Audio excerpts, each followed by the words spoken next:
बिस्मिल्लाहिर्रहमानिर्रहीम। सामीन, हम हज के हवाले से बहुत बेहतरीन वीडियो लेकर हाजिर खिदमत हुए हैं कि हज किस पर फ़र्ज़ है, कौन लोग हज अदा कर सकते हैं और कौन अदा नहीं कर सकते, किन के लिए लाजमी है। तो हज सिर्फ़ उस मुसलमान बालिग़ पर फ़र्ज़ है जो साहिब इस्तिताअत हो। इस्तिताअत के 8 अरकान हैं, यानी ये 8 सिफ़तें उस मुसलमान के अंदर पाई जाती हैं, तो हज उस पर फ़र्ज़ है, वाजिब है। वह ज़िंदगी में एक दफ़ा हज अदा करेगा। सबसे पहला इस्लाम। हज सिर्फ़ मुसलमान पर फ़र्ज़ है। अक़ल, मजनून पर हज फ़र्ज़ नहीं है। बुलूगत, नाबालिग़ बच्चे पर हज फ़र्ज़ नहीं है। आज़ाद, ग़ुलाम या बांदी पर हज फ़र्ज़ नहीं है।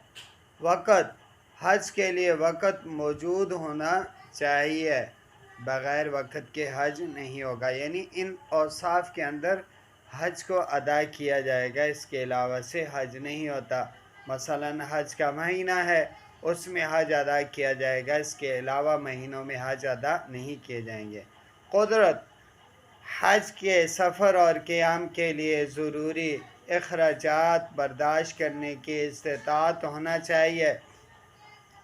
ज़ाद व राहला, हज के सफ़र के लिए ज़रूरी सामान और सवारी का इंतज़ाम होना ज़रूरी है। अगर ये चीज़ें उसके पास मुहैया नहीं है, वो ले नहीं सकता, तो उसके लिए हज ज़रूरी नहीं है। रास्ता महफूज होना, हज के सफ़र का रास्ता महफूज होना चाहिए। अगर इंसान हज के लिए जा रहा है और रास्ते में उसको ख़तरा है, जान का ख़तरा है, माल का ख़तरा है, दीगर परेशानी है, तो उसके लिए हज फ़र्ज़ नहीं है। तो सामीन मोहतरम, हज के ये 8 अरकान हैं। अगर गोया के दूसरे अल्फाज में हज के लिए, हज के अदा करने के लिए ये 8 शराइतें हैं। जिस शख्स के अंदर ये 8 शराइत पाई गई, वो हज अदा करेगा।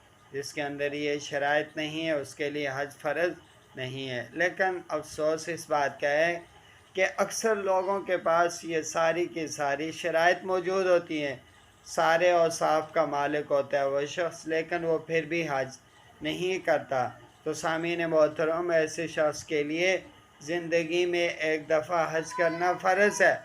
जो फ़र्ज़ अदा नहीं करेगा, दुनिया से चला जाएगा, तो उसको इसका हिसाब देना होगा। उम्मीद है वीडियो